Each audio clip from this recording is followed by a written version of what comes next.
Under the merciless Arizona sun, the settlers' desperation turned to madness. Bound by rough hemp to a weathered post at the foot of the sacred mesa, Sarah Bennett trembled as the wagon wheels faded into the distance. She was their offering, their sacrifice to appease angry spirits and end the 3-year drought. The settlers had chosen her, the preacher's unmarried daughter, believing her purity would save their withering crops. They never saw the lone figure watching from the canyon rim, strong bow, an Apache scout returning to honor his ancestors' graves. His dark eyes narrowed at the sight below. His people had never demanded such sacrifices. Will he walk away as his ancestors might counsel? Or will he defy both worlds to save a woman never meant to be his? Before we jump back in, tell us where you're tuning in from, and if this story touches you, make sure you're subscribed because tomorrow I've saved something extra special for you. Sarah Bennett had never imagined her 22nd birthday would end like this. Just 3 days ago, she had been teaching the settlement children their letters in the small schoolhouse her father had built 5 years before.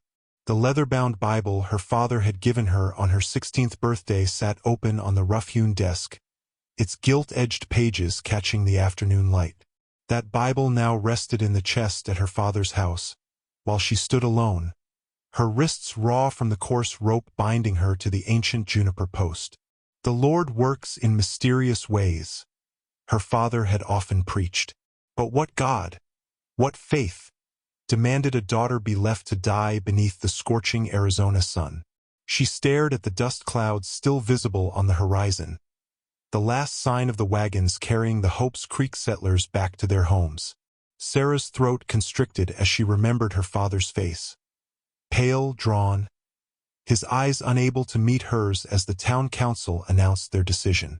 3 years of drought had reduced Hope's Creek from a promising settlement to a desperate collection of sun-bleached buildings and withering fields. The creek itself, once flowing cheerfully through town, had shrunk to a muddy trickle that barely served their needs. Cattle were dying. Children went to bed hungry. This mesa is sacred to the natives, old Thomas Murray had proclaimed at the town meeting 2 nights ago, his leathery face grave beneath his shock of white hair. The elders of my expedition heard it from a half-breed guide 30 years past. The spirits demand purity to end the drought. Sarah's father, Reverend Bennett, had stood up then, his Bible clutched to his chest. This is pagan nonsense. We are God-fearing Christians. But desperation had turned their hearts. One by one, the townspeople she had known all her life, Mrs. Abernathy who brought fresh bread when Sarah's mother died, Mr. Collins who crafted her a bookshelf for Christmas, all nodded in solemn agreement with Murray's mad proposal. A virgin sacrifice, Murray had continued, his voice dropping to a reverent whisper, left at the foot of the sacred mesa as the sun sets. By sunrise, the spirits will have taken their offering, and the rains will return. That night, lying awake in her small room, Sarah had heard her father's voice raised in bitter argument with the council members who came to their cabin. You cannot truly believe this superstitious drivel. This is murder, plain and simple. But in the end, what choice did he have? One man against a desperate town. At dawn, they had come for her. The memory of her father's stricken face as they bound her wrists twisted in Sarah's heart like a knife. Had he truly believed they would merely leave her overnight, returning for her at dawn when the spirits had considered their offering? Or had he known, as she now knew with grim certainty, that this was a death sentence? Sarah tested her bonds again, wincing as the hemp bit deeper into her already bleeding wrists. The juniper post, weathered by countless seasons, stood firm. Her cotton dress, once white but now stained with dust and sweat, offered little protection against the elements. Already, the unrelenting sun had burned her fair skin an angry red. As the sun began its slow descent toward the western horizon, shadows lengthened across the desert floor. Soon the heat would give way to the bone-chilling cold of the desert night. If thirst didn't claim her, exposure surely would. From his vantage point high on the mesa rim, Strongbow watched the woman struggle against her bonds. The Apache scout had been making his way to the sacred caves where his grandfather's bones rested when he spotted the approaching wagons. Curiosity had kept him hidden among the rocks, observing the strange ceremony. Strong Bao had lived between two worlds long enough to recognize the foolishness of what he witnessed. The white settlers, in their ignorance, had twisted and corrupted fragments of Apache belief. His people had never demanded human sacrifice. The sacred mesa was a place of communion with ancestors, not blood offering. As daylight faded, Strong Bao considered his options. The woman's fate was not his concern. The whites had their own ways, their own justice.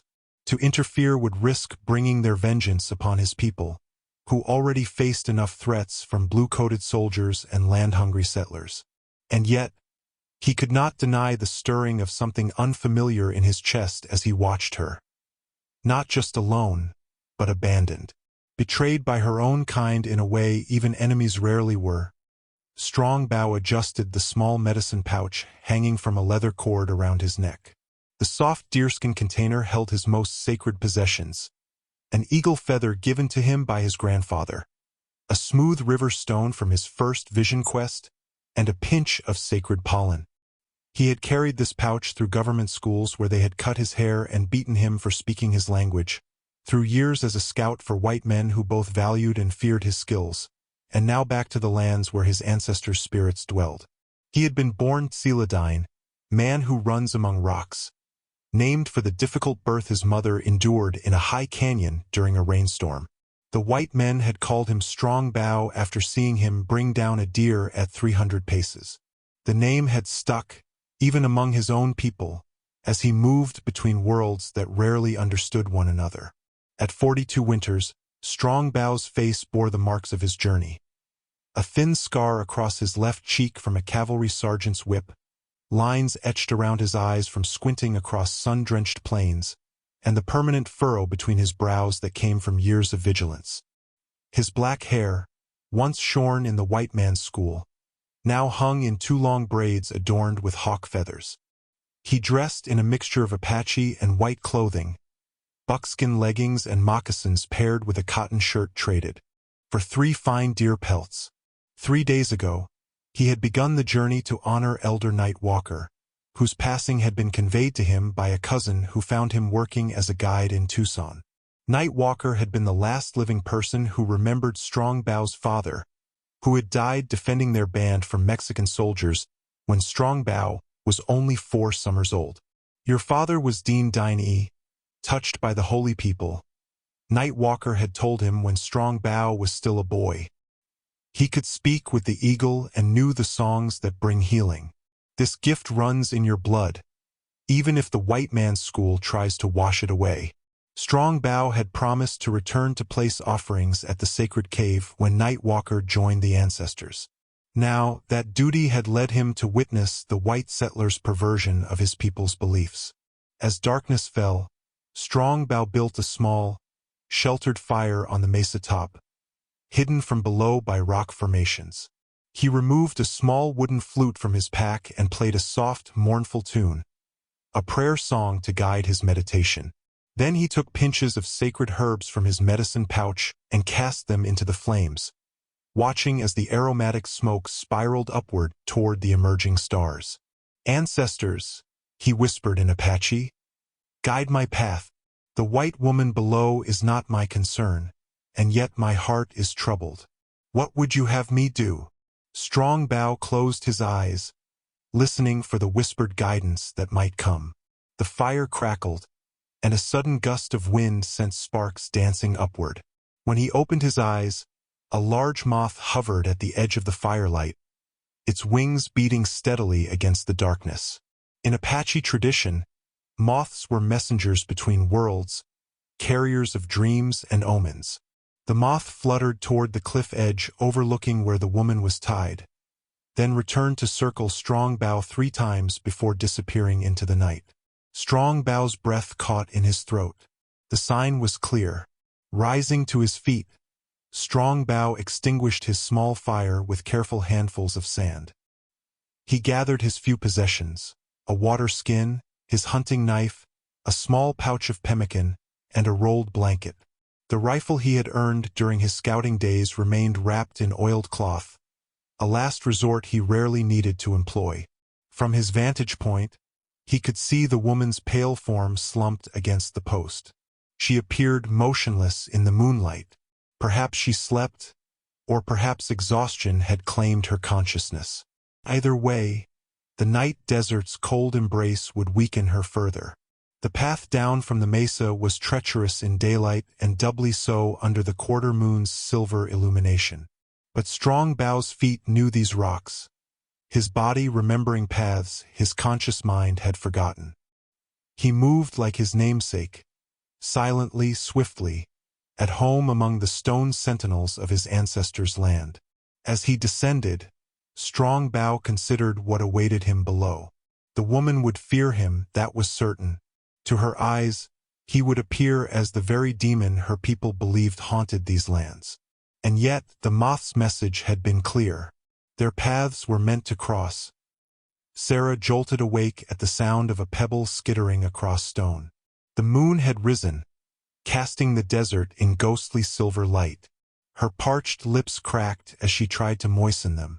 Thirst clawed at her throat, and her head pounded mercilessly. How long before delirium set in? Before the coyotes caught her scent? She had spent hours alternating between desperate prayer and bitter recrimination. How could her father have allowed this? How could her neighbors, people she had known all her life, condemn her to this slow death? And for what? A superstition borrowed from people they despised and feared? Another sound, deliberate this time, made her freeze. Something was moving in the shadows beyond the moonlight's reach. An animal? A rescue? Her heart leapt with desperate hope. Perhaps her father had returned for her after all. "Hello?" she called, her voice a raspy whisper. "Father? Is that you?" The figure that stepped into the moonlight stole the breath from her lungs. Not her father. Not any settler from Hope's Creek. An Indian. Tall, broad-shouldered, with long black hair in braids. He regarded her with unreadable dark eyes. Sarah's mind flooded with every horrific story she'd ever heard about Apache warriors. Tales of torture, of captives who wished for death long before it came. Was this to be her fate? Traded one cruel death for another? "Please," she whispered, uncertain what she was even pleading for. The Indian approached slowly, deliberately, as one might approach a frightened animal. He carried a knife in his right hand, its blade catching the moonlight. Sarah closed her eyes, her body trembling uncontrollably. "Our Father, who art in heaven," she began to pray, the words tumbling from her lips.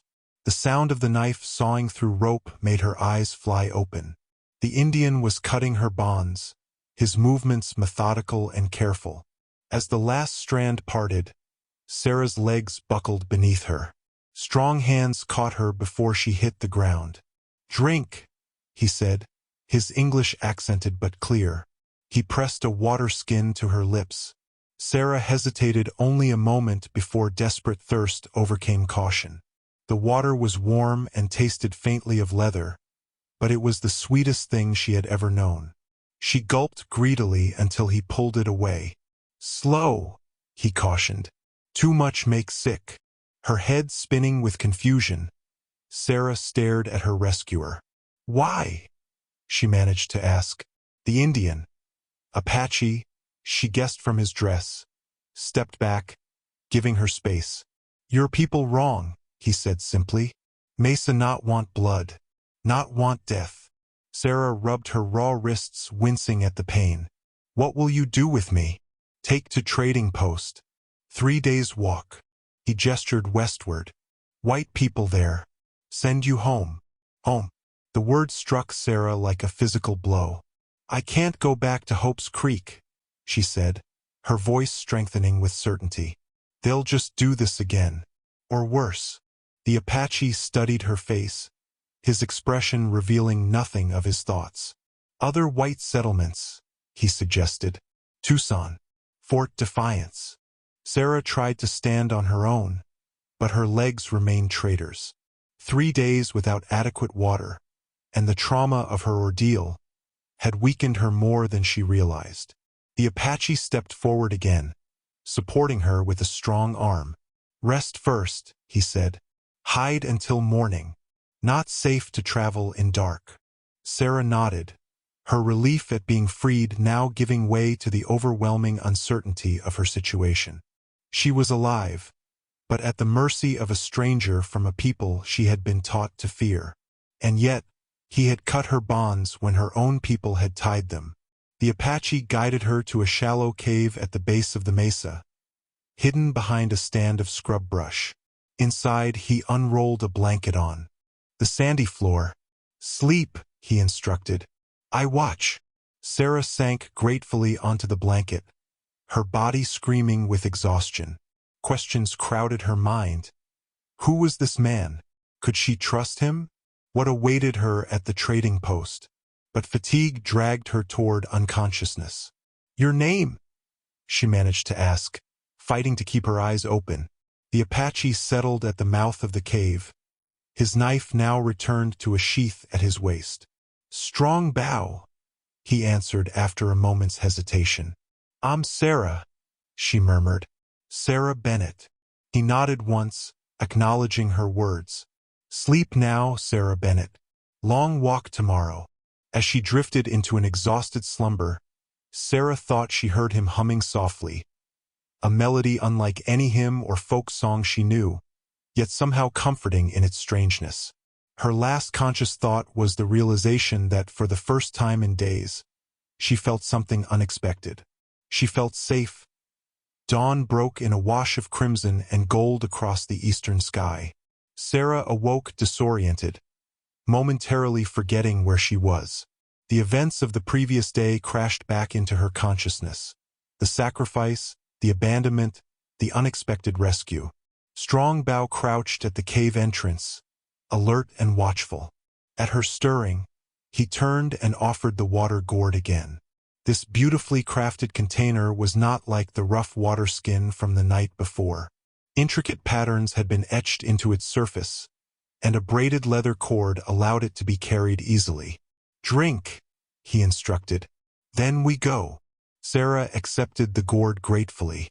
Her body still ached from the ordeal, but sleep had restored some of her strength. As she drank, she studied her rescuer in the morning light. His features were sharp and weathered, his eyes deep-set beneath a prominent brow. A man of perhaps 40 years, with the lean, hard build of one who lived by his wits and strength in unforgiving lands. "Thank you," she said, returning the gourd, "for saving my life." Strong Bow accepted the gourd with a short nod. "Can walk?" he asked. Sarah rose unsteadily to her feet, determined not to be a burden. "Yes, I can walk." He studied her doubtfully, noting her city-bred shoes with their worn heels and thin soles. "Long way, hard country." "I'll manage," she insisted, though uncertainty threaded through her voice. What choice did she have? Strong Bow rummaged through his small pack and produced a strip of dried meat. "Eat. Needs strength." The jerky was tough and gamey, but Sarah chewed it dutifully, knowing she needed nourishment. As she ate, Strong Bow scanned the horizon, his gaze eventually fixing on a distant point to the south. "Dust," he said, his voice tightening. "Riders coming." Sarah's heart lurched. "From Hope's Creek." He nodded once. "We go now. Stay in shadows." They left the cave, Strong Bow leading the way along the base of the mesa.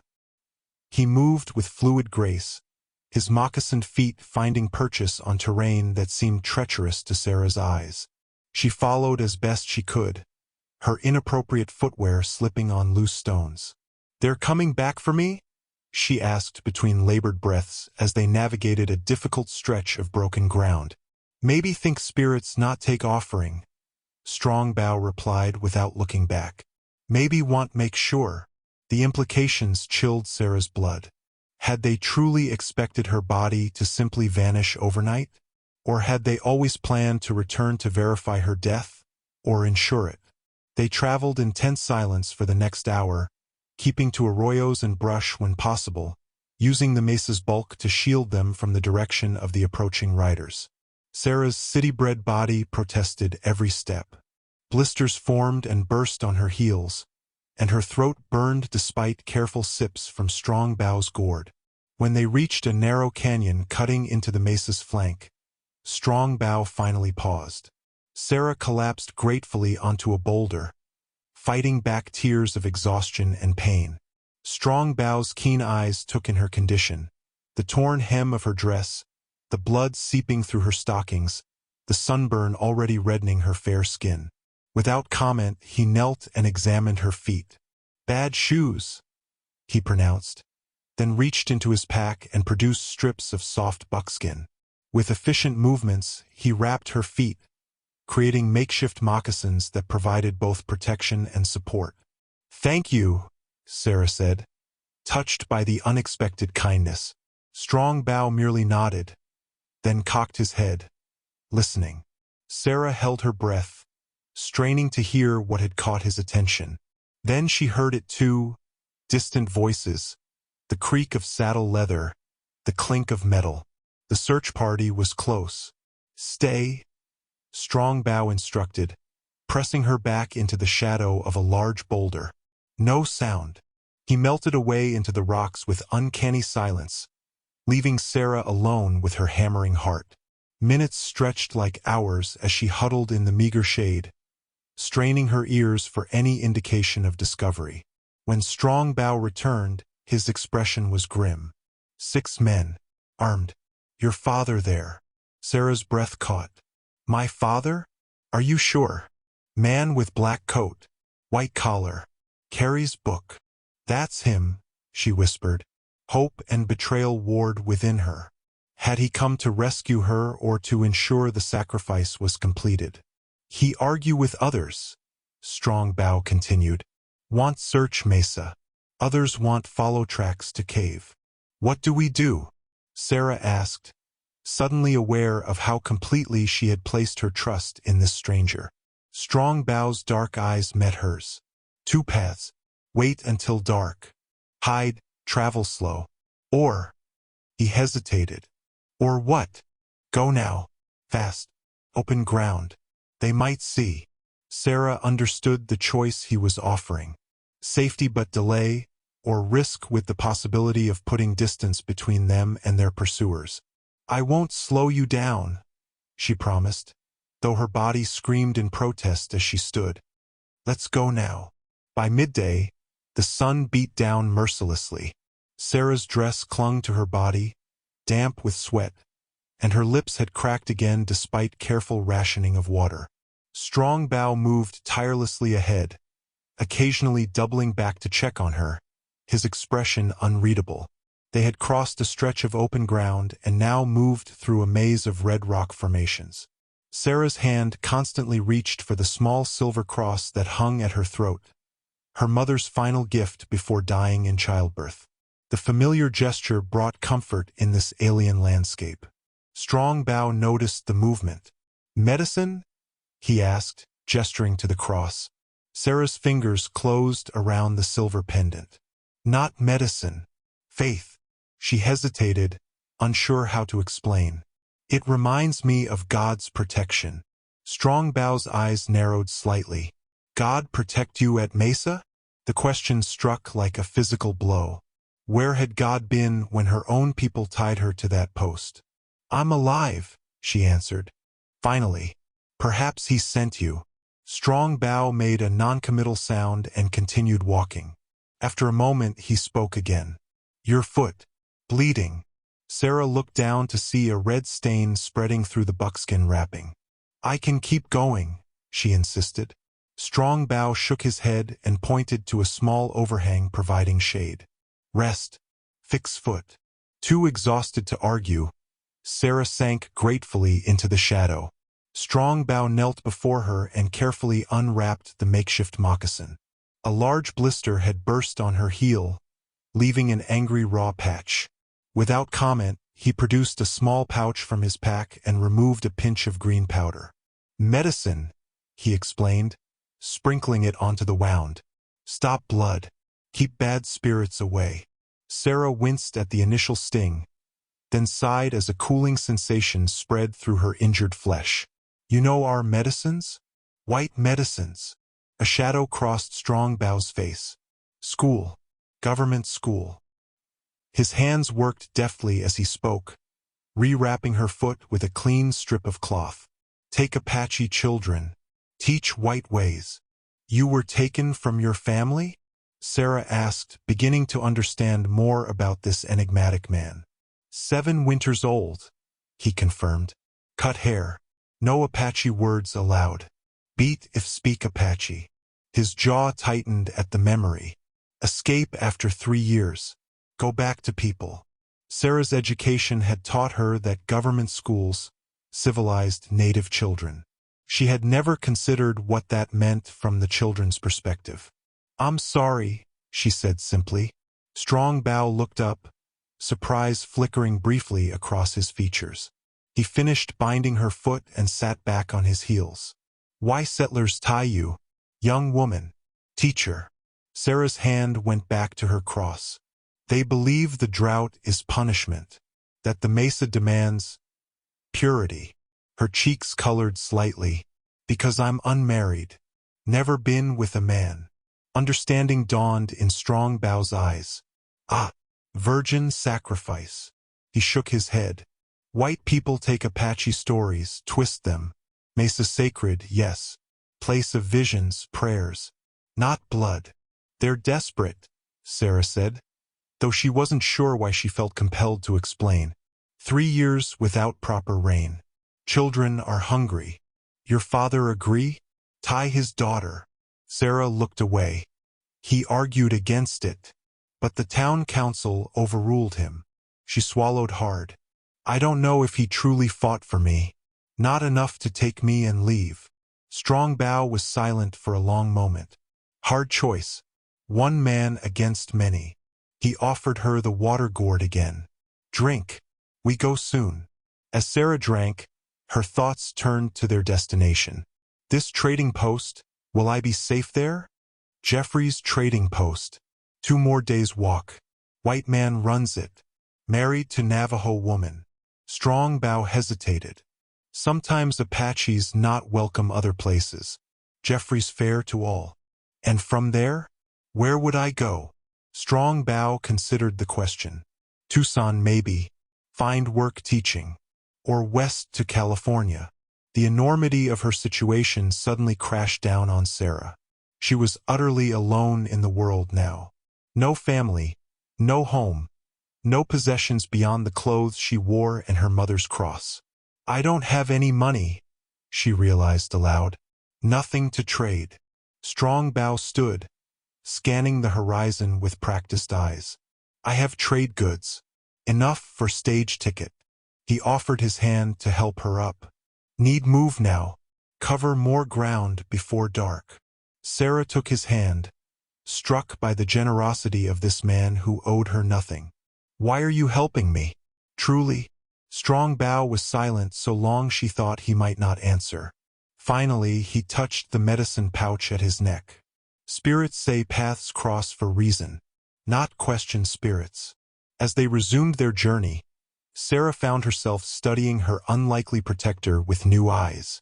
In the space of a day, she had lost everything familiar and gained an ally she never could have imagined. By late afternoon, dark clouds gathered on the distant horizon. Strongbow paused atop a rocky outcrop, studying the sky with a practiced eye. From his medicine pouch, he withdrew a single eagle feather, holding it up to feel the changing air currents. Rain coming, he announced. Maybe tonight, tomorrow for sure. Sarah looked at the clouds with mingled hope and concern. Rain would be a blessing for the parched land and the desperate farmers at Hope's Creek. But it would also make travel more difficult and dangerous in this rocky terrain. Is that good or bad for us? She asked. Good. Rain wash tracks. Bad men no follow easy. Strongbow tucked the feather carefully back into his medicine pouch. Need find shelter before storm. They descended into a narrow valley where scattered juniper trees provided patches of shade. Sarah noticed Strong Bao becoming increasingly alert, his hand occasionally straying to the knife at his belt. "What's wrong?" she finally asked. "Tracks," he replied tersely. "Men on horses. Pass here yesterday or day before." Sarah's heart quickened. "The search party from Hope's Creek?" Strong Bao shook his head. "Different.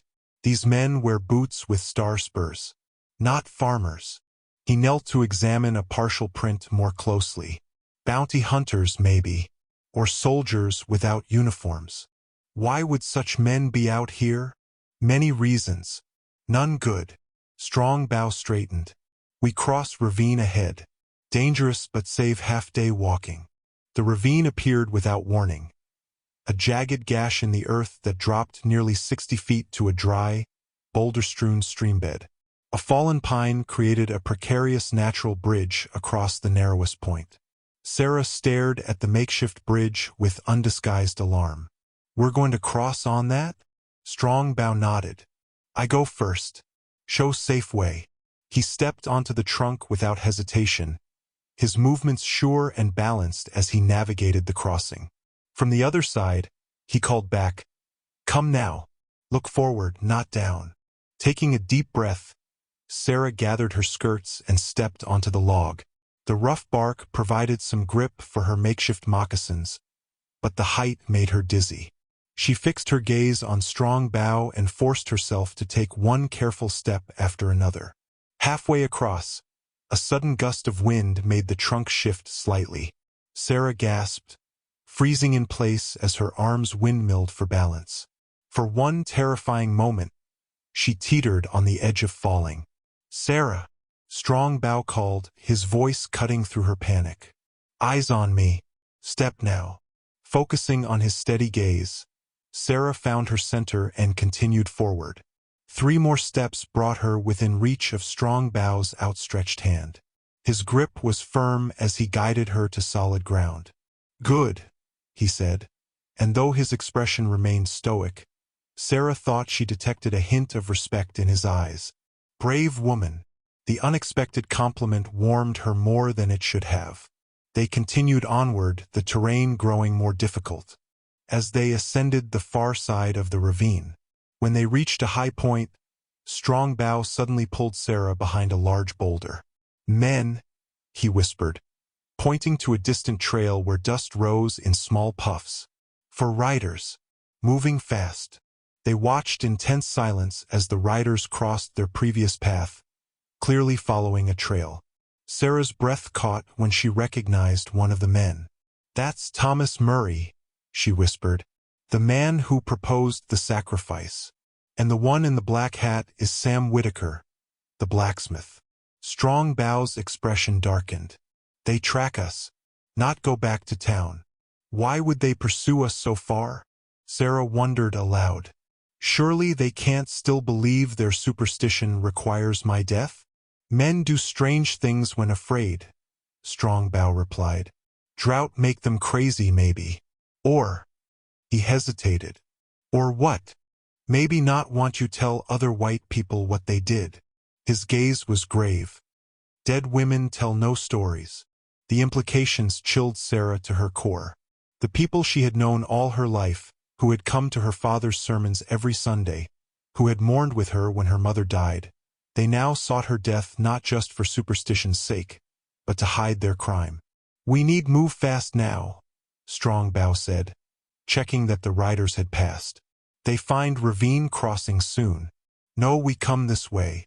As they hastened onward, the first distant rumble of thunder echoed across the landscape. Sarah glanced back toward the deepening storm clouds and thought of her father. Was he among the pursuers? Or had he truly opposed her sacrifice and now searched separately, hoping to find her alive? "My father," she said abruptly. "You said he was with the search party at the mesa. Is he with those men?" Strong Bao shook his head. "Different group. These men have rifles, follow tracks like hunters. Your father's group search mesa. Move slow." A small measure of relief eased the tightness in Sarah's chest. Perhaps her father truly was searching for her out of concern rather than complicity. Will the storm slow them down? She asked as another rumble of thunder, closer now, rolled across the sky. Strong Bow's lips curved in a rare, slight smile. Storms slow them, not slow us. He patted his medicine pouch. I know way through rain. The storm arrived with startling ferocity just before sunset. Rain lashed down in blinding sheets, turning the sandy soil into treacherous mud. Lightning fractured the darkening sky, followed by thunder that seemed to shake the very ground. Strong Bow led Sarah into a narrow canyon where the towering walls provided some shelter from the wind, if not the rain. There, he said, pointing to a dark opening in the rock face. Cave. They hurried forward, Sarah's sodden dress heavy and clinging as she struggled through the deepening mud. The cave entrance was barely visible, a natural feature easily overlooked unless one knew exactly where to search. Inside, the air was cool and dry, the sound of the storm muted to a distant roar. Strong Bow moved with certainty through the darkness, pulling Sarah gently behind him. Careful. Ground uneven. As her eyes adjusted, Sarah gasped. The cave walls were adorned with ancient paintings, handprints in red ochre, stylized animals, and strange geometric patterns that seemed to pulse in the dim light filtering from the entrance. What is this place? She whispered, instinctively lowering her voice as one might in a church. Old One's place, Strong Bow replied. Ancestors from before Apache, before Navajo. They leave messages on stone. He touched one of the images reverently. A magnificent thunderbird with outstretched wings spanning nearly 6 feet across the cave wall. Lightning bolts extended from its talons toward human figures below. Thunderbird bring rain, he explained. Powerful spirit. Protect those who respect Earth. Sarah studied the painting with wonder. It's beautiful, she said. Like nothing I've ever seen. Strong Bow nodded, pleased by her appreciation. Old Ones have much wisdom. White teachers say Indian savages know writing. But this, he gestured to the walls around them. This is our books, our history. The cave extended deeper than Sarah had initially realized. Strong Bow led her to a wider chamber where a natural chimney in the ceiling allowed smoke to escape. Here, he skillfully built a small fire using dry brush stored in a hidden niche, evidence that he or other Apache had used this shelter before. We stay until storm pass, he said, settling cross-legged by the fire. Safe here. Sarah sank down gratefully, extending her hands toward the warmth. Her clothes were soaked through, and she shivered despite the fire's heat. Strong Bow noticed and wordlessly offered her the dry blanket from his pack. But you'll be cold, she protested. Used to elements, he replied with a shrug. You need more. Gratefully, Sarah wrapped the rough wool around her shoulders. The blanket carried his scent, leather, smoke, and something like sage. It should have seemed strange, yet she found it oddly comforting. Outside, the storm raged on. Inside their stone sanctuary, a surprising peace descended. Strong Bow prepared a simple meal of dried meat softened in a small pot of water, adding wild onions and herbs from his pack. The resulting broth was more flavorful than Sarah expected, warming her from within. As they ate, Sarah's gaze kept returning to the ancient paintings. How old are these? She asked. Oldest, Strong Bow considered. Perhaps 1,000 summers. Newest maybe 300. He pointed to different sections of the wall. Many generations leave marks. Tell stories. Can you read them? The stories. Strong Bow's expression softened slightly. Some. Grandfather teach me before white school. He moved to a sequence of images near the fire. This tell story of great drought like now. For years no rain. People suffer, pray to spirits. His finger traced a spiral pattern. Here they dance for rain, and here, he indicated figures with raised arms. Thunderbird answer, bring storm. Sarah studied the ancient images with new understanding. So droughts have happened before, and ended without sacrifices. All things cycle, Strong Bao said simply. Dry times, wet times, always change. The revelation struck Sarah deeply. The desperate act of her community, offering her life to end the drought, had been based not just on superstition, but on a fundamental misunderstanding of natural cycles. My father used to say something similar, she reflected. To everything there is a season, and a time to every purpose under heaven. From Ecclesiastes. Strong Bao nodded thoughtfully. Different words, same wisdom. The storm's fury gradually diminished to a steady rainfall. In the firelight's warm glow, Sarah found herself studying her companion's face. The strong planes and angles, the quiet dignity in his bearing. He had saved her life, guided her through hostile terrain, shared his food and blanket. Yet she knew almost nothing about him beyond his name and fragments of his past. Do you have family? She asked. People waiting for your return? Something flickered in Strong Bao's dark eyes. A momentary vulnerability quickly masked. Had wife, child. Many winters ago. The rain continued through the night and into the morning. Sarah slept fitfully, waking often to the sound of thunder or the shifting of the fire as Strong Bao maintained their small blaze. When dawn finally arrived, a muted glow barely visible from the cave entrance, Strong Bao rose and stretched his tall frame. Rain stopping soon, he announced. We go when ground more dry. Sarah nodded, grateful for the extended rest. Her body still ached from the ordeal at the mesa and their subsequent flight, but Strong Bao's herbal medicine had worked wonders on her blistered feet. While they waited for the rain to abate, Strong Bao inventoried their supplies. Their food would last another 2 days if carefully rationed. Water was no longer a concern thanks to the storm. His water gourd and skin were both full. How far to the trading post now? Sarah asked. 1 day, maybe more, Strong Bao replied. If no trouble. Trouble seemed to be very much on his mind as he checked and rechecked the path outside their shelter. When he returned from his third reconnaissance, his expression was grim. Need to go now, he said, quickly gathering their few possessions. Men coming. Sarah scrambled to her feet. The searchers? How did they find us? Not sure they find us yet, but close. He shouldered his pack and gestured for her to follow. Stay low, quiet. They exited the cave from a narrow secondary opening that required them to crawl on hands and knees through mud. Once outside, Strong Bao led them along the canyon floor, keeping to the shadows of the towering walls. The rain had dwindled to a light drizzle, but dark clouds still hung low overhead. After nearly an hour of cautious progress, they reached a point where the canyon widened into a small valley. Strong Bao suddenly raised his hand, signaling for Sarah to stop. He pointed to a rocky shelf jutting from the canyon wall about 30 feet above the floor. Wait there, he whispered. I go look.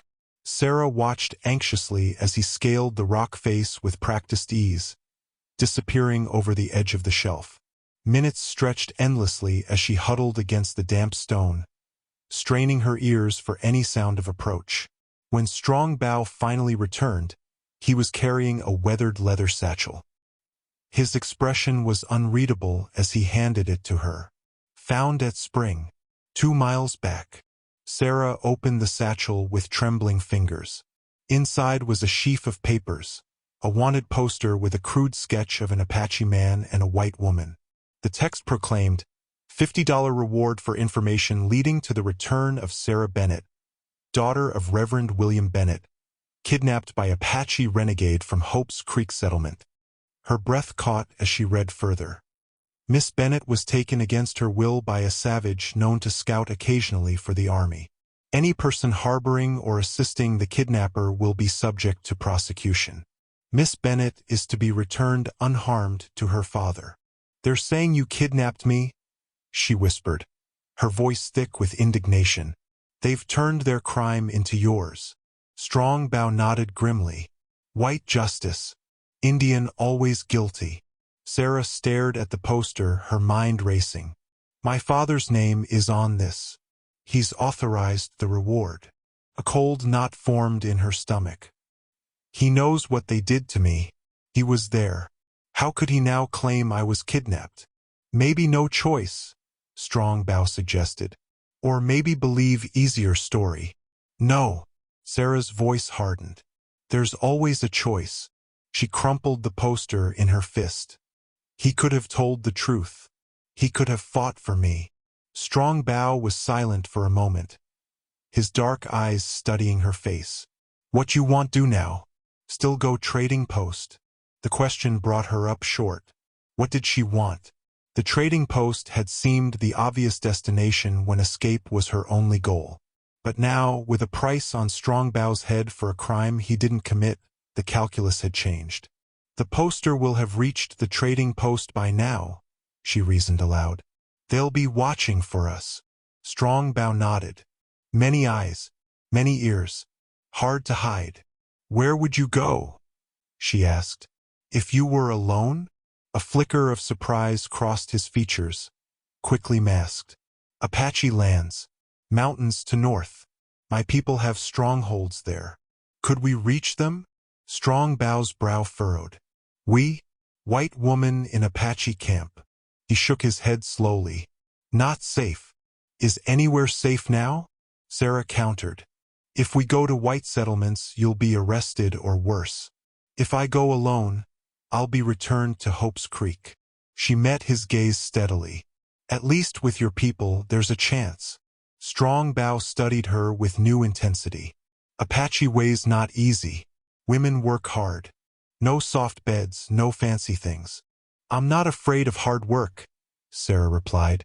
And I've never had fancy things. For the first time since she'd met him, Strong Bow smiled. A brief upward turn of his lips that transformed his stern features. Brave woman, he said again, and this time there was no mistaking the respect in his voice. But dangerous journey. Need go separate ways for safety. No, Sarah said firmly, surprising herself with her vehemence. We stay together. Strong Bow's expression darkened as he studied the valley ahead. Trackers good. Professional men, not just angry farmers. He turned to face Sarah fully. Need know, have anything they can track? Something from before Mesa? Sarah considered the question, mentally inventorying her meager possessions. Just my clothes, my cross necklace. Anything written? Strong Bow interrupted. Papers? Letters? A cold realization dawned on her. My journal. I kept a small diary in my pocket. Her hand flew to the torn pocket of her dress. It must have fallen out when they... Her voice trailed off. Strong Bow's eyes narrowed. What in this journal? Daily thoughts. Records of the settlement's condition. Maps I'd drawn of the area. Sarah's stomach twisted with dread. I was documenting water sources. The creek, the spring 2 miles east of town. The location of a small seep near the old Henderson place. Maps?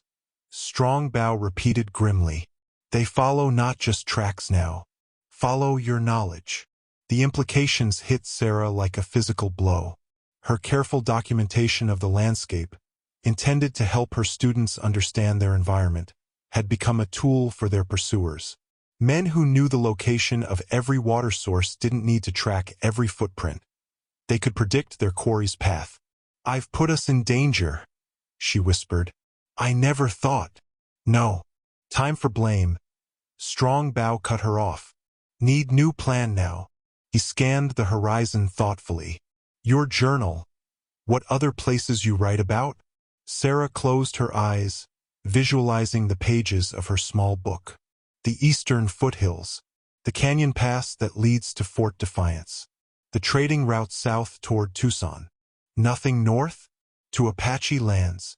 No, Sarah realized with sudden hope. I never traveled north of the Mesa. Never documented anything in that direction. A glimmer of approval flashed in Strong Bow's eyes. Good. We go north. But first, he hesitated. Must separate tracks. Make them think we go different ways. Before Sarah could protest, he continued, Not leave you, just trick. I make tracks east, you wait. Then we both go north together. Sarah nodded, understanding the strategy. How long will it take us to reach your people? 3 days. Hard country. Little water. Strong Bow's gaze was evaluating. Need move fast. Can you keep pace? Sarah straightened her shoulders. I'll keep up. Strong Bow studied her for a moment longer, then reached for his knife. First, need change how you look. He gestured to her distinctive dress. Too easy to spot. Sarah glanced down at her once white, now mud-stained dress. Strong Bow was right. Its style and color marked her immediately as a white settler woman, visible from great distances in the desert landscape. I don't have other clothes, she pointed out. Strong Bow rummaged in his pack and produced a folded bundle of buckskin, a simple dress in the Apache style. Made for trading. You wear now. Sarah accepted the garment, momentarily taken aback. The prospect of abandoning her familiar clothing felt strangely significant. Another step away from her old life. But practicality won out over sentiment. I'll need privacy, she said. Strong Bow nodded toward a cluster of boulders. Change there. Be quick. Behind the boulders, Sarah struggled out of her sodden dress, grimacing at the state of it. The buckskin garment was surprisingly soft and far more practical. A simple shift that fell to her knees with separate leggings that tied at the waist. The fit wasn't perfect, but it allowed freedom of movement she'd never experienced in her restrictive settler clothing. When she emerged, Strong Bow's expression remained impassive, but she caught a flicker of something in his eyes. Approval, perhaps, or surprise. Better, he said simply. He reached for her discarded dress. Now this becomes trick. With deft movements, he tore strips from the dress, leaving the recognizable bodice intact. He scattered several strips along the eastern path, then tied the bodice to a branch and dragged it in a different direction, creating the impression of two people traveling separately. One fleeing, one pursuing. Trackers see woman run east, man follow, he explained, while we go north. It was a clever strategy, but Sarah couldn't help feeling exposed as they left the shelter of the canyon and headed toward the open country to the north. Her pale skin and light brown hair still marked her as unmistakably white, regardless of her clothing. As if reading her thoughts, Strong Bow produced a small pouch of reddish earth. For face, he said. Make less white. Sarah hesitated only briefly before accepting. With careful movements, she applied the ochre to her cheeks and forehead, dulling her fair complexion to a sunburned tan. It wasn't a perfect disguise, but at a distance it might be enough to confuse their pursuers. Strong Bow nodded approval, then paused, his head tilting slightly as he listened. A distant sound, too regular to be natural, reached them on the breeze. Horse is coming, he said tensely. No time for more tricks. Now we run. They ran until Sarah's lungs burned and her legs threatened to buckle beneath her. Strong Bow moved with the fluid grace of a man born to this harsh landscape, pausing only to ensure she kept pace. The buckskin clothing proved its worth immediately, allowing freedom of movement her dress would have prohibited. When they finally stopped in the shadow of a towering rock formation, Sarah collapsed, gasping for breath. Strong Bow showed no sign of fatigue as he surveyed their back trail with narrowed eyes. Lost them for now, he said. But they come still. Professional trackers not give up easy for $50. $50, Sarah repeated bitterly. That's what my life is worth to them. Strong Bow turned to her, his expression serious. Worth more to me, he said simply. From his pack, he withdrew a wooden bow and a quiver of arrows. The bow was beautifully crafted, its surface polished by years of handling, decorated with symbols burned into the wood. My father's bow, he explained, testing the string with practiced fingers. Not use unless necessary, but now may need. Sarah stared at the weapon, understanding its significance. Strong Bao had been willing to guide her to safety, but had avoided confrontation. Now he was preparing to fight if needed, to defend her against his own countrymen. "I won't let you risk your life for me," she protested. Strong Bao's dark eyes held hers. "My choice," he said firmly. "Already decided." Something in his gaze made Sarah's heart beat faster in a way that had nothing to do with their recent flight. She looked away, suddenly self-conscious. "Can you teach me?" she asked, nodding toward the bow. "To defend myself, I mean." Strong Bao considered her request, then nodded. "Good to learn, but not Bao. Take many years to master." Instead, he removed his hunting knife from its sheath and offered it to her, hilt first. Knife simpler, more useful. The knife felt heavy and dangerous in Sarah's hand, a weight of responsibility as much as steel. Strong Bao positioned himself behind her, his hands guiding hers to show the proper grip. "Hold firm," he instructed, his breath warm against her ear. "Not like kitchen knife. Blade out, away from body." Sarah tried to focus on the lesson, but found herself acutely aware of his proximity, the solid strength of him at her back, the careful precision of his movements as he guided her through defensive stances. "Good," he said after she successfully mimicked a blocking maneuver. "Natural fighter." "I've never fought anyone in my life," Sarah admitted. "I'm not sure I could." "To protect life?" "Could." Strong Bao's certainty was unwavering. "When time comes, body remembers." The impromptu lesson continued until Sarah had mastered the basic movements. She returned the knife reluctantly, feeling strangely vulnerable without it. "Keep," Strong Bao said, surprising her. "I have another." From his boot he produced a smaller blade. Apache never travel with one knife only. As Sarah carefully secured the knife at her waist, Strong Bao scanned the horizon. The day was advancing, the sun beginning its westward journey. They needed to cover more ground before nightfall. "Can you walk more?" he asked. Sarah nodded, getting to her feet with new determination. The knife at her hip was a tangible reminder that she was no longer merely a victim fleeing pursuers.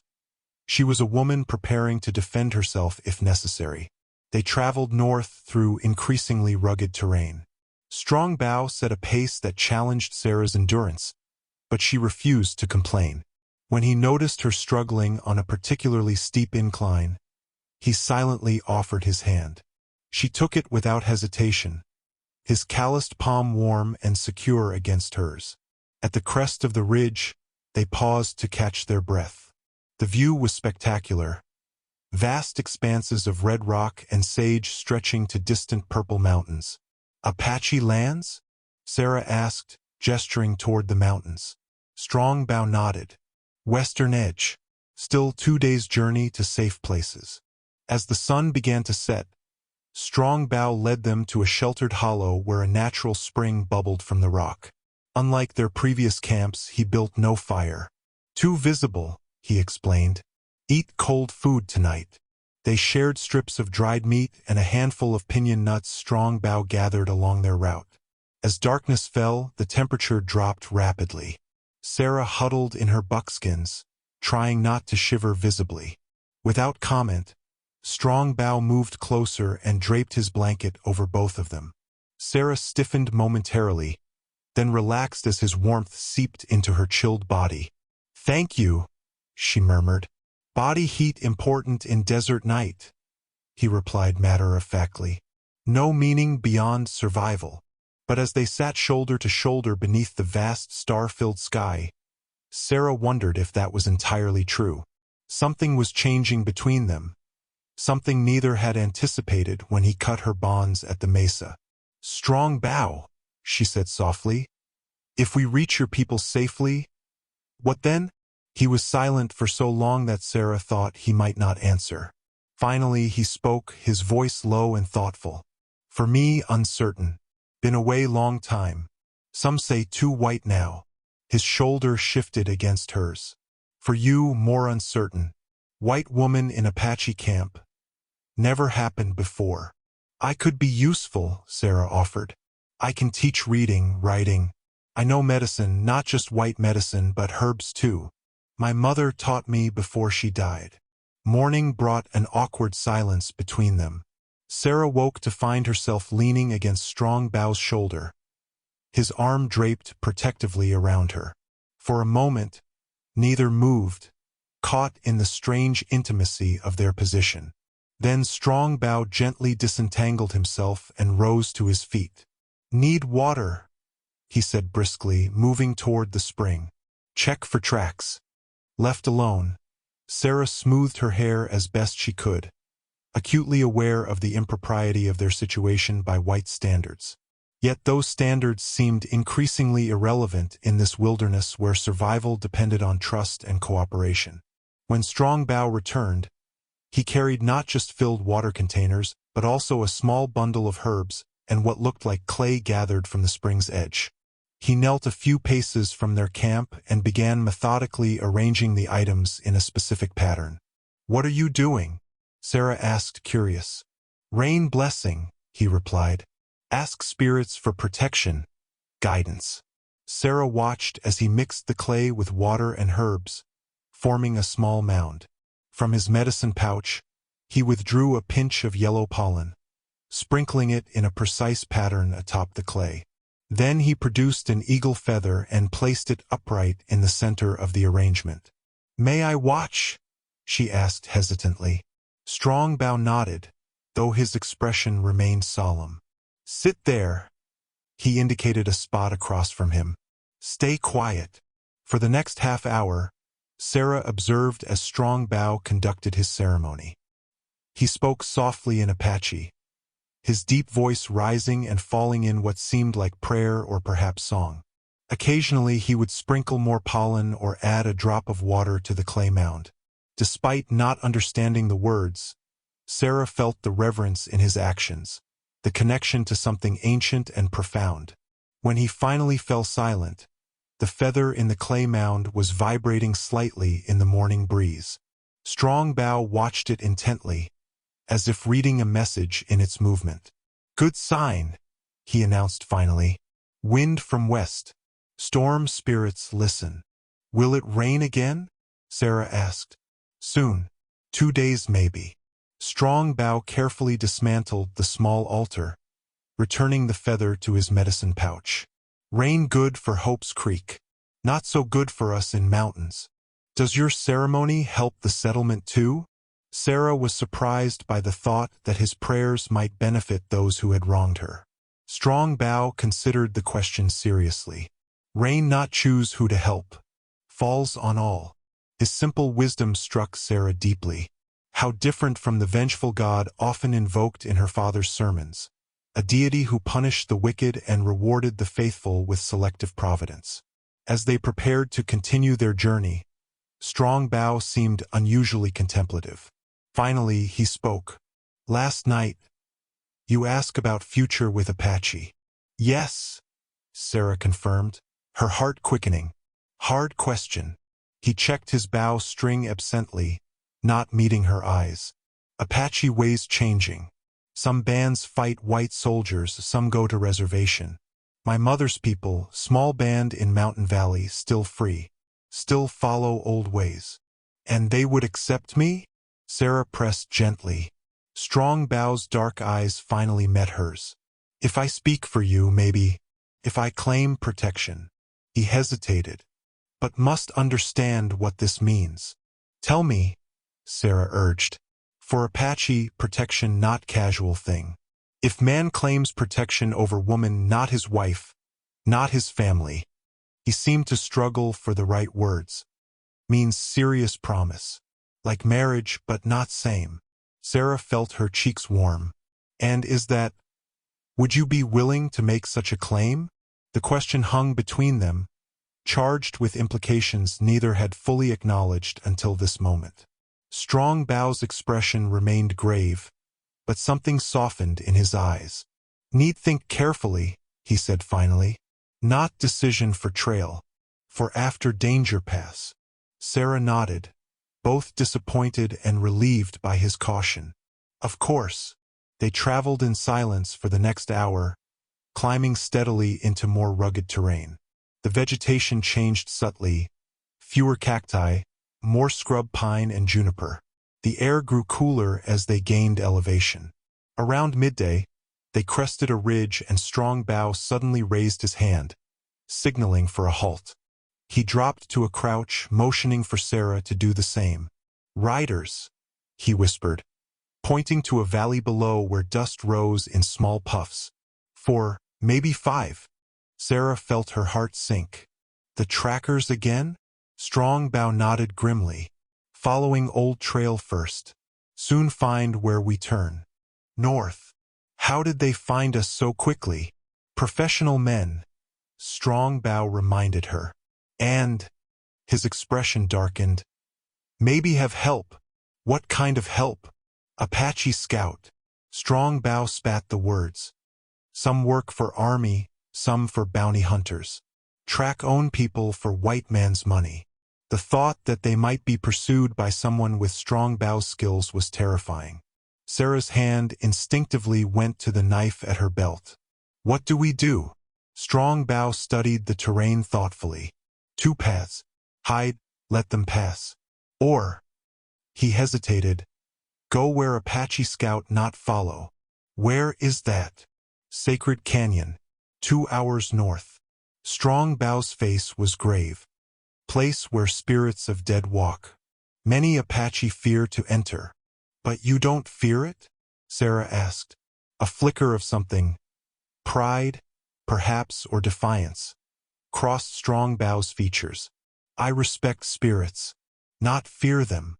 He stood, offering his hand to help her rise. "Come. Need move fast now." The path to the sacred canyon took them through increasingly treacherous terrain. Twice they were forced to backtrack when sheer cliff faces blocked their route. Strong Bow remained vigilant, frequently pausing to listen for pursuers or check for signs of tracking. "Almost there," he said as they scaled a steep, rocky slope. "Beyond next ridge." Sarah's muscles screamed in protest, but she pressed on without complaint. The buckskin clothing had proven remarkably durable, protecting her skin from the sharp rocks and thorny vegetation that clutched at them from all sides. At the ridge top, Strong Bow suddenly tensed. "Down," he hissed, pulling Sarah into the shadow of a large boulder. Below them, not in the valley they had left behind but in a parallel ravine, 2 riders moved slowly northward. Even from this distance, Sarah could see they were white men, one burly with a full beard, the other lean and hawk-faced. "How did they get ahead of us?" she whispered. "Split up," Strong Bow replied grimly. "Circle around." "Good strategy." His admiration for their tactics was reluctant but clear. They watched in tense silence as the riders methodically searched the ravine. The bearded man dismounted occasionally to examine the ground, while his companion kept watch from horseback, a rifle balanced across his saddle. "Professional bounty hunters," Strong Bow murmured. "Not first time they track Apache." "What do we do?" Strong Bow's expression was grim. "Wait, let pass. Then move fast to canyon." The wait seemed interminable. Sarah's limbs grew stiff, and small rocks dug painfully into her legs. Finally, the riders moved on, disappearing around a bend in the ravine. "Now," Strong Bow said, rising in a smooth motion. "Run." They crossed the exposed ridge quickly, then descended into a narrow defile that wound between towering rock walls. The air here felt different, cooler, somehow heavier. Sarah noticed Strong Bow touching his medicine pouch frequently, his lips moving in silent prayer. "Is this the sacred canyon?" she asked, her voice hushed. "Entrance only," he replied. "True canyon ahead." The defile widened suddenly into a broader canyon. Sarah gasped at the sight. Unlike the reddish terrain they had traversed for days, this canyon was formed of pale, almost white stone. Towering formations rose like ghostly sentinels, sculpted by wind and water into shapes that seemed almost deliberate. Faces, animals, reaching hands. Ancestors' place, Strong Bow explained softly, where spirits journey to next world. They moved forward cautiously, their footsteps eerily muffled by the fine white sand that carpeted the canyon floor. No birds called here, no insects buzzed. The silence was profound, almost tangible. "How long can we stay?" Sarah asked. "Until sunset. No more." Strong Bow's expression was solemn. Spirits more active in darkness. They found shelter in a shallow cave near the canyon's center. From this vantage point, they could see both the entrance they had used and another opening at the far end. Strong Bow insisted they eat and drink sparingly, explaining that food consumed in the Spirit Canyon should be minimal out of respect. As the afternoon waned, Sarah found herself fighting an inexplicable drowsiness. "I can barely keep my eyes open," she murmured. "Is that normal here?" "Spirit place affects different people different ways," Strong Bow replied. "Sleep if body needs. I keep watch." Sarah nodded gratefully and closed her eyes, quickly drifting into a deep slumber. Her dreams were vivid, images of flowing water, green fields, her mother's face younger than she had ever seen it in life. She woke with a start to Strong Bow's hand on her shoulder. "Someone coming," he whispered urgently. Fully alert instantly, Sarah reached for her knife. "The bounty hunters?" Strong Bow shook his head. "One man, on foot." His expression was troubled. "Moves wrong way for Hunter." They watched from their hiding place as a solitary figure entered the canyon. Even at a distance, Sarah recognized the black coat and white collar. "My father," she breathed. Strong Bow's hand went to his bow. "He alone." "It appears so." Sarah's emotions churned. Hope, anger, confusion. How did he find this place? "Not accident," Strong Bow said grimly. "Someone guide him." As if in confirmation of his words, a second figure materialized from the canyon entrance. An Apache man dressed in a mixture of native and white clothing, with a distinctive red bandana around his neck. "Coyote walks," Strong Bow murmured, his voice tight with recognition. "Army scout, tracker." They watched as Reverend Bennett consulted briefly with the scout, then continued deeper into the canyon while the Apache remained at the entrance, apparently standing guard. "He's looking for me," Sarah whispered. "For us," Strong Bow corrected. $50 still waiting. "I need to speak with him," Sarah decided suddenly. "Alone." Strong Bow gripped her arm. "Dangerous. Scout waiting to signal others." "Then we need to separate them." Sarah's mind raced. "Can you draw the scout away? Lead him from the canyon while I speak with my father." Strong Bow considered the strategy, then slowly nodded. "Can try. But if trouble..." He touched the knife at her waist. "Remember what I teach." "I will," Sarah promised. "But I don't think my father means me harm. He wants to bring me home, that's all." "Home that tied you to post," Strong Bow reminded her darkly. "Not trust too much." Before she could respond, he silently gathered his bow and slipped from their hiding place, moving like a shadow along the canyon wall. Sarah watched as he positioned himself to be briefly visible to the Apache scout before disappearing again. The strategy worked. The scout spotted the movement and cautiously began to follow, leaving Reverend Bennett alone in the canyon's heart. Sarah waited until she was certain Coyote Walks had followed Strong Bow away from the canyon entrance, before moving from her hiding place. Her father stood alone in a shaft of late afternoon sunlight, his tall figure seeming somehow diminished in this ancient place. The Bible he always carried was clutched tightly in his hands. "Father," she called, stepping into view. Reverend Bennett spun around, his weathered face registering shock, then relief. "Sarah, my God, you're alive." He rushed toward her, arms outstretched. Sarah stepped back, maintaining her distance. "That surprises you?" Wasn't that the point of offering me as a sacrifice, that I should die? Her father stopped abruptly, his arms falling to his sides. Sarah, no. You don't understand. I never wanted. You stood there. She cut him off, her voice trembling with suppressed emotion. You watched them tie me to that post. You did nothing. I fought them. Reverend Bennett protested. I argued against Murray's madness until they threatened to tie me alongside you. What good would that have done? I left only to gather men from the next settlement, men who hadn't succumbed to superstition. But when we returned, you were gone. Taken by a savage Apache, according to your wanted poster, Sarah said bitterly. A convenient story. Her father's face fell. The council insisted. They said if word spread of what they'd done, the territorial governor would send soldiers. That we'd all hang for murder. He took a tentative step toward her. I only agreed because it meant a search would be organized, that there might be a chance to find you alive. Sarah studied her father's face, searching for deception. The lines around his eyes seemed deeper than she remembered, his shoulders more stooped. Had it only been 4 days since they were separated? Felt like a lifetime. The Apache you're hunting didn't kidnap me, she said finally. He saved me, cut my bonds, gave me water and shelter when my own people left me to die. Then come home, her father urged. The drought has broken. Rain fell the night after you disappeared. Many see it as a sign that the sacrifice was accepted, even without. He faltered. Without my death, Sarah finished coldly. How convenient.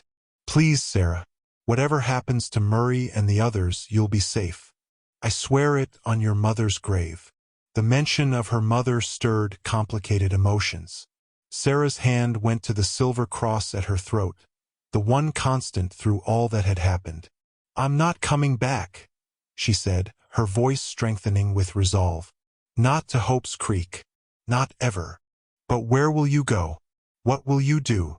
Her father's face creased with genuine concern. You can't mean to stay with the Indian? His name is Strong Bow, Sarah replied. And yes, that's exactly what I mean to do. Her father's expression hardened. He's bewitched you somehow.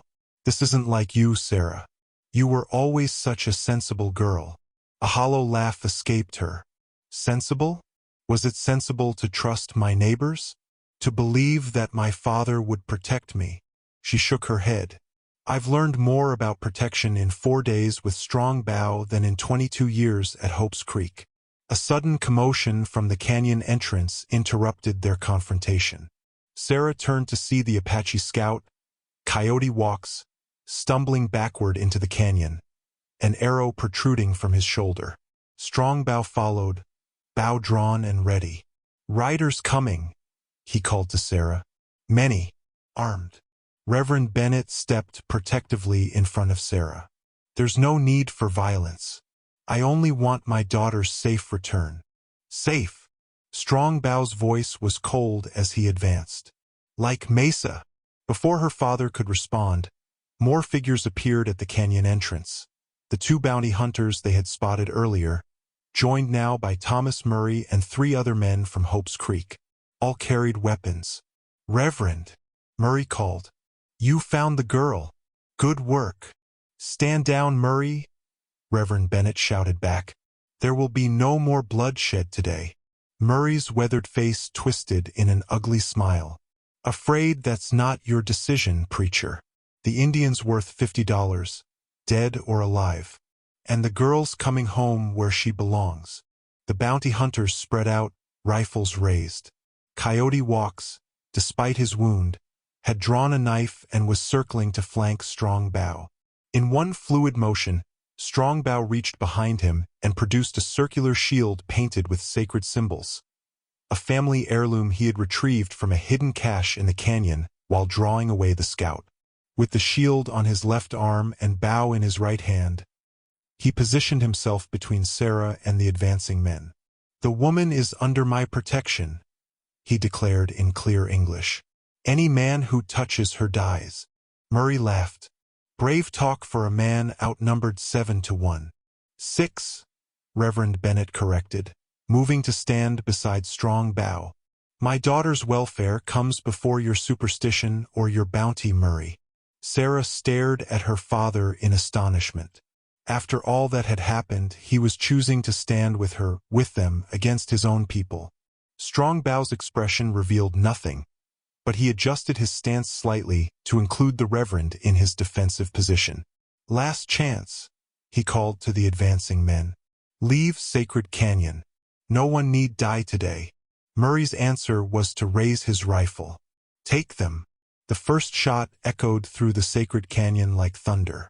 Strong Bow's shield deflected the bullet with a dull thud, ancient symbols seemingly fulfilling their protective purpose. In the same moment, his bow sang, and the lead bounty hunter dropped his rifle with a cry of pain, an arrow through his forearm. Take cover, Strong Bow commanded, pulling Sarah behind a large rock formation. Reverend Bennett followed, ducking as another shot ricocheted off stone. This is madness, Murray, the Reverend shouted. The drought has broken. There's no need for more bloodshed. Too late for that, preacher, Murray called back. Girls seen too much, talk too much, and your Apache friends worth good money. Sarah's blood ran cold at the confirmation of her suspicions. This had never been about superstition alone. Murray and his allies couldn't risk her telling the territorial authorities what they had done. Strong Bow knocked another arrow, his movements deliberate and precise. How many shots they have?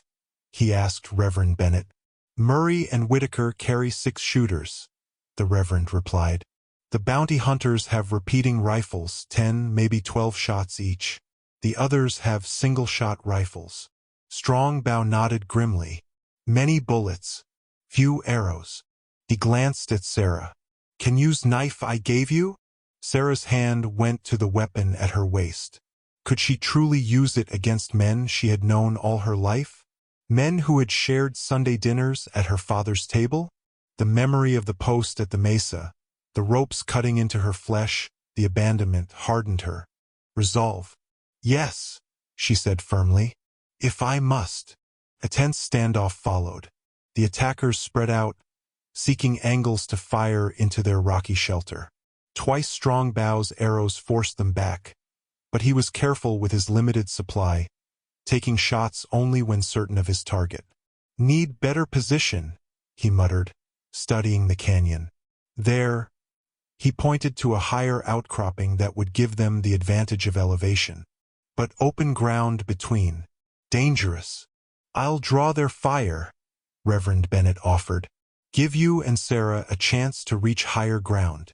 Father, no, Sarah protested. They'll kill you. The Reverend's weathered face softened as he looked at his daughter. I failed you once, Sarah. I won't fail you again. He gripped his Bible tightly. Besides, Murray was my congregant for 15 years. I don't think he can bring himself to shoot his own pastor. Before Sarah could argue further, a new commotion erupted at the canyon entrance. Shouts of alarm were followed by a clatter of hooves on stone. What now? Reverend Bennett murmured, peering cautiously around their shelter. Strong Bow's expression changed to one of surprise, then grim satisfaction. Apache warriors, he said. My people. A dozen mounted Apache warriors had entered the canyon, armed with rifles and bows. They quickly surrounded Murray and his men, who found themselves suddenly outnumbered. An older warrior with gray braids and a face deeply lined by sun and experience rode forward. He spoke sharply in Apache, his authority evident even to those who couldn't understand his words. Strong Bow responded in the same language, stepping out from behind the rocks with his shield still raised. The exchange continued for several moments, with Strong Bow occasionally gesturing towards Sarah and her father. Finally, Strong Bow turned to them. Chief Gray Wolf, he explained. My mother's brother. Says Sacred Canyon not place for white man's fight. All must leave now.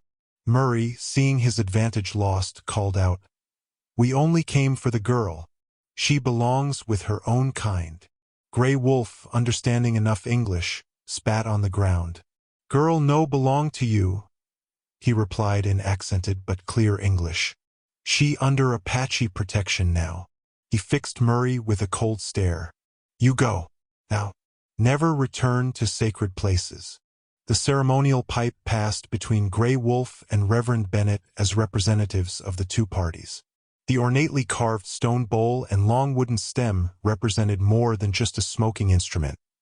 It was a sacred object used to seal agreements and signify peaceful intentions. "I speak for the people of Hope's Creek," Reverend Bennett declared formally, though Sarah noted he carefully avoided claiming Murray's authority. "We seek no further conflict with the Apache people. The woman Sarah Bennett is free to choose her own path." Gray Wolf took the pipe, inhaled deeply, and passed it back. "Apache accept these words.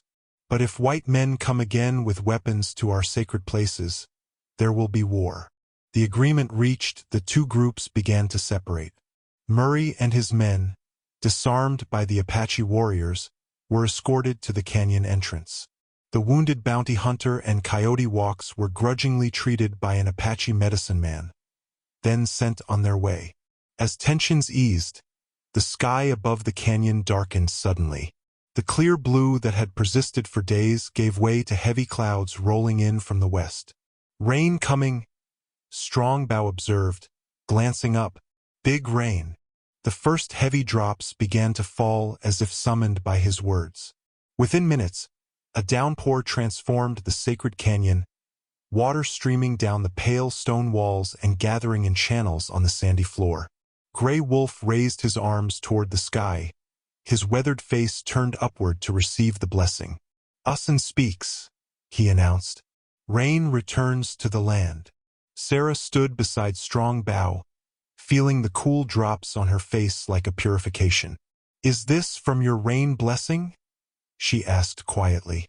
Strongbow's expression remained solemn, but his eyes held a spark of something like wonder.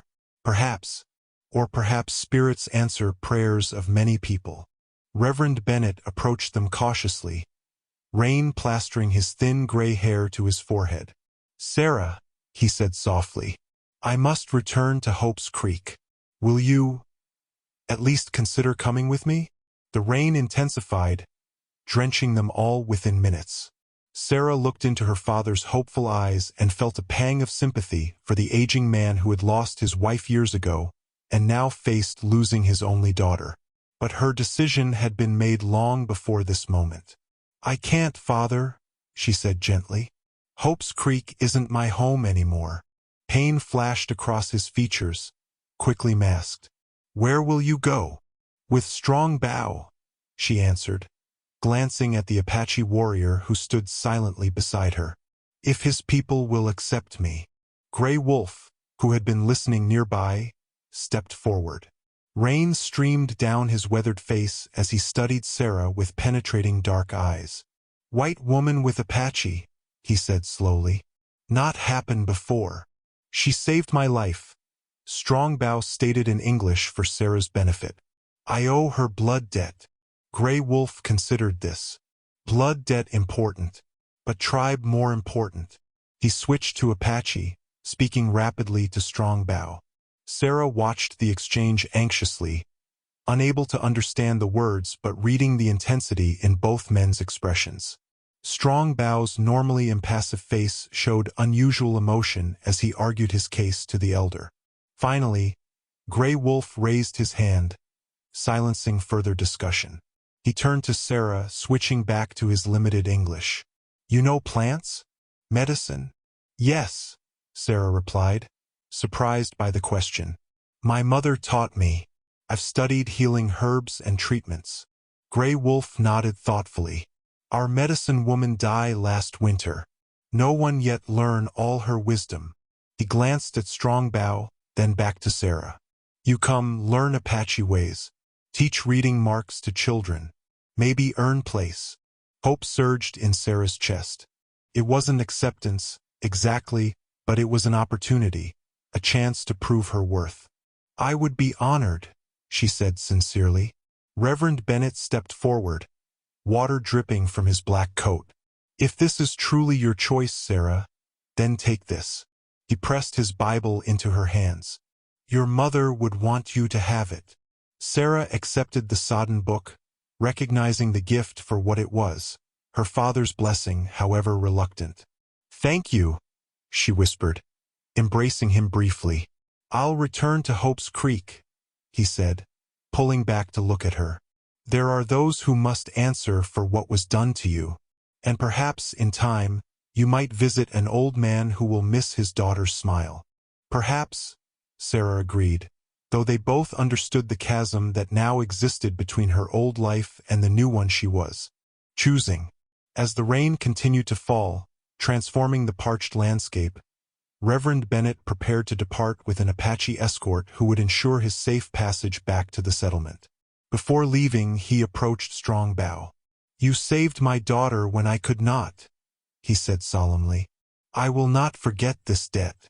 Strongbow nodded once, accepting the acknowledgement. She saved herself also. Strong spirit. The two men regarded each other with newfound respect, representatives of worlds long in conflict, finding common ground in their concern for one woman. After her father's departure, Sarah stood with Strongbow at the canyon's edge, watching the rain transform the desert. Dry washes became rushing streams within hours. Dormant seeds, lying in wait through years of drought, would soon awaken, painting the harsh landscape with unexpected color. The rain, Sarah marveled. It's like the land is being reborn. Desert always waiting, Strongbow replied. Patient, like Apache. Gray Wolf approached them, rain glistening on his bronze skin. We leave Sacred Canyon now, he announced. Return to village before paths become rivers. As they prepared to depart, Sarah felt a strange mixture of apprehension and exhilaration. She was stepping into a world entirely unknown, leaving behind everything familiar. Yet something about it felt right, as if the path she now walked was one she had been destined to find. Strongbow seemed to sense her thoughts. Afraid? He asked quietly. Yes, she admitted, but not enough to turn back. A rare smile touched his lips. Good answer. The Apache band moved efficiently despite the weather, mounting their horses and forming a protective circle around their chief. Two warriors brought forward an extra horse for Strongbow and, to Sarah's surprise, a gentle mare for her. Can you ride? Strongbow asked, helping her mount. A little, she replied, settling uncertainly on the bare back of the horse. Her sodden buckskin dress clung to her legs as she gripped the simple rope halter. Hold mane, Strongbow instructed. Move with horse, not against. As they prepared to leave the sacred canyon, the rain suddenly slackened. Shafts of late afternoon sunlight broke through the clouds, illuminating the wet stone with an otherworldly glow. Raindrops caught the light like countless diamonds scattered across the landscape. Gray Wolf raised his hand, drawing everyone's attention to a perfect rainbow arching across the eastern sky, a bridge of color spanning from the sacred canyon toward the Apache homeland. A sign, the chief announced. Spirits approve. Sarah met Strongbow's gaze and found something there she hadn't seen before. A cautious hope, mirroring her own. Whatever challenges awaited them, they would face them together, bound by a journey neither had anticipated, but both now embraced. 6 months later, Sarah stood at the door of her small cabin, watching the sunrise paint the eastern mountains gold. The structure, built by Strongbow with help from other Apache men, stood at the edge of the tribe's territory, a physical representation of her unique position. Not fully Apache, not fully white, but creating something new between worlds. The cabin combined elements of both cultures. Its log walls and wooden floor reflected settler construction, while the interior arrangement, with a central fire pit and sleeping platforms, followed Apache design. Outside, a traditional ramada provided shade for summer work, and nearby, a small garden flourished with both native plants and vegetables Sarah had introduced from seeds traded at Jeffrey's trading post. Sarah adjusted the turquoise and silver necklace Strong Bow had given her 3 months earlier, a gift to mark her formal acceptance into the tribe after she successfully treated several children during a fever outbreak. The beautiful piece had belonged to his mother, he'd explained, and represented his growing commitment to their relationship. Their courtship had progressed slowly, respectfully, under the watchful eyes of the tribe. Strong Bow visited almost daily, sometimes bringing game or materials for her cabin, other times simply sitting with her beneath the ramada, talking or sharing comfortable silence as she worked on medicines or lessons for the children. Sarah, who walks between, called a young voice, using the Apache name she had been given. 2 children appeared on the path leading from the main encampment, carrying small pouches. "Good morning, little fox, running stream," she greeted them with a smile. "You're early today. Mother says my brother's cough is worse," Running Stream explained, offering her pouch. "She sends these juniper berries for trade." Sarah accepted the pouch. "Tell your mother I'll bring medicine before midday. No trade needed this time." The children lingered, their dark eyes bright with curiosity. "Will Strong Bow come today?" Little Fox asked hopefully. The warrior had become a favorite among the children, often demonstrating hunting techniques or telling stories of the old days. "I believe he will," Sarah replied. "He mentioned something about tracking lessons." The children's faces lit up with excitement before they darted away, calling thanks over their shoulders. Sarah watched them go, marveling at how quickly they had accepted her presence. Children, she had learned, adapted more readily than adults to changes in their world. The tribe's elders had been more cautious. While Grey Wolf's influence had secured her initial welcome, Sarah had worked hard to earn their trust. She'd learned basic Apache phrases, adopted appropriate dress, and most importantly, showed deep respect for their customs and beliefs while sharing her knowledge of medicine and literacy. Some still regarded her with suspicion, particularly the older women who saw her as neither fish nor fowl, unable to fully participate in women's traditions yet unwilling to simply become a white man's wife. But others had gradually accepted her unique role, especially after her medicines helped save lives during the fever outbreak. Sarah returned inside to prepare for the day's work. Her small table held neat rows of jars and pouches containing various medicinal preparations, a blend of her mother's teachings and the extensive knowledge she'd gained from the tribe's previous medicine woman's apprentice. Beside these sat slates and primers for the reading lessons she offered to any who wished to learn. Strong Bow arrived as she was grinding herbs with a stone mortar and pestle. His quiet footsteps barely registered until he appeared in the doorway, tall and dignified in the morning light. "Good morning," she greeted him, her heart quickening as it always did in his presence. "Morning," he replied, setting a brace of rabbits on the preparation table. "Good hunting today." Over the months, his English had improved just as her Apache had. They spoke a blend of both languages, now creating their own unique form of communication. "The children said you promised tracking lessons," Sarah remarked as she wiped her hands clean. Strong Bow nodded. "First rain since winter coming soon. Good time learn reading wet ground." He studied her face carefully. "First, have something to ask." Sarah recognized his serious tone. "What is it?" Strong Bow reached into his medicine pouch and withdrew a small object wrapped in soft deerskin. With ceremonial deliberation, he unwrapped it, revealing a beautifully crafted necklace of silver, turquoise, and white shell beads. "My grandmother's," he explained, "given when woman accepts man as husband." His dark eyes held hers steadily. "Elder counsel says enough time passed. I can ask now if you will join my lodge permanently. Be my wife in Apache way." Sarah's breath caught. Though they had grown increasingly close, neither had spoken openly of marriage. The necklace gleamed in the morning light, representing not just a union between 2 people, but a bridge between 2 worlds. "The council approves?" she asked, knowing how significant that was. "Grey Wolf speaks for me. Says you prove worthy of tribe." A hint of pride touched his voice. Some still doubt, but most see your value now. Sarah gently touched the necklace, feeling the smooth coolness of the stones beneath her fingertips. And what of my father? My past? Your choice, Strong Bow said simply. Can visit white father.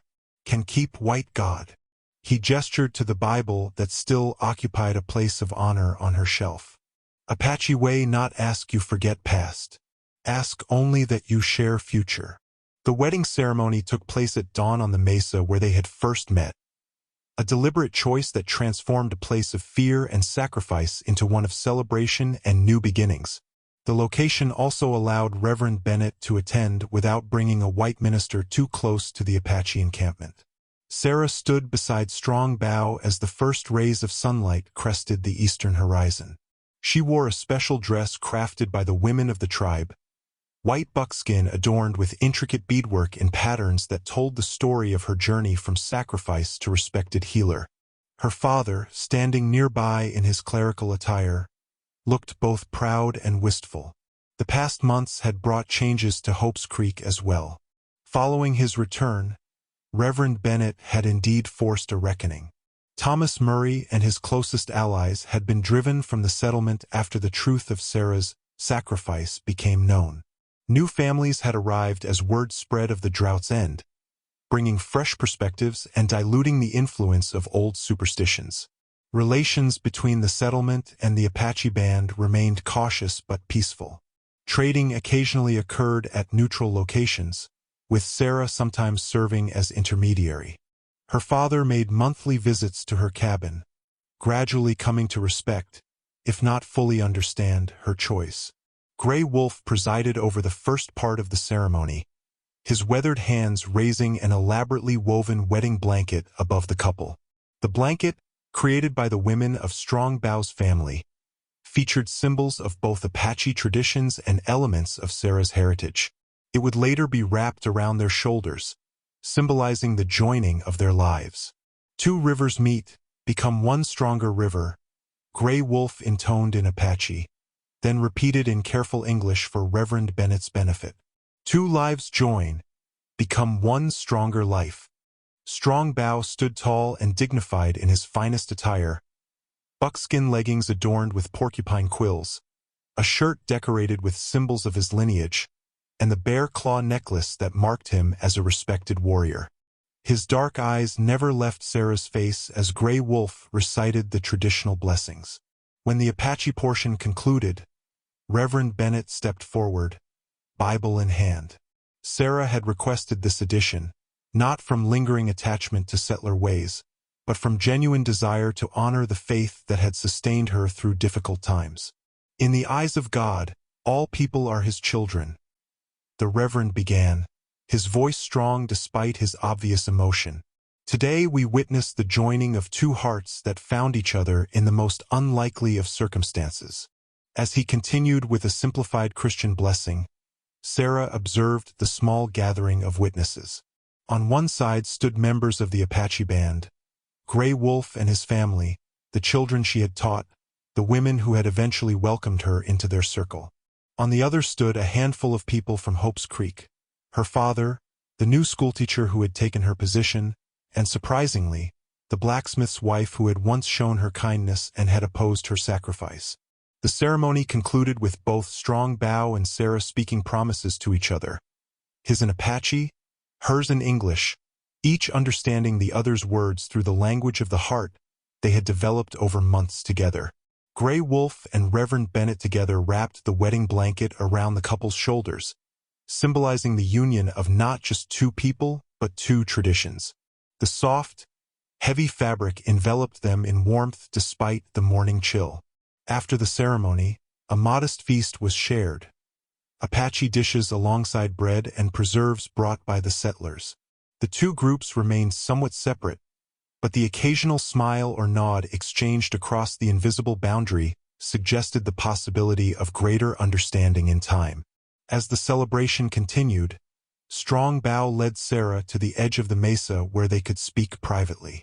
Below them stretched the landscape that had witnessed their journey, the canyon where they had sheltered from the storm, the distant mountains where the Apache made their home, and the settlement of Hope's Creek just visible on the far horizon. "Happy?" Strongbow asked simply, his hand warm against hers. Sarah nodded, leaning slightly against his shoulder. "Yes, though this is just the beginning, isn't it?" "Beginning of much," he agreed. "Not easy path." "No," Sarah acknowledged, "but worth walking." They stood in comfortable silence, watching an eagle soar on thermals above the valley that had transformed since the drought's end. Where once there had been only parched earth and desperate hope, now green shoots pushed through the soil, and clear water flowed in streams long dry. "Look," Sarah said softly, pointing to the mesa's base where the juniper post had once stood. In its place grew wildflowers, brilliant blue and yellow blooms that seemed to dance in the gentle breeze. Life where there was only fear. Strongbow's arm encircled her waist. "Like us," he observed. "New life from old fear." As they turned to rejoin their guests, Sarah paused for one last look at the land spread before them. Neither fully Apache territory nor settler domain, but something in between. A shared pace. A borderland where different worlds could meet, not always in harmony, but with the possibility of understanding. Like the cabin she and Strongbow would return to that evening, like the children of mixed heritage who might one day fill it, like the medicine that blended her mother's knowledge with Apache wisdom, their life together would forge something new from the best of both worlds. "Come," Strongbow said gently. Future waiting. Hand in hand, they walked back toward their people, all of their people, ready to begin the journey that had seemed impossible just months before when a desperate settlement had offered a virgin as sacrifice, and an Apache warrior had made her his most protected treasure point 2 years later. Sarah stood in the doorway of their expanded cabin, watching Strongbow teach a group of children, both Apache and from the settlement, how to identify animal tracks in the soft earth. Among them was a toddler with copper skin a shade lighter than his father's and eyes that held hints of Sarah's hazel green.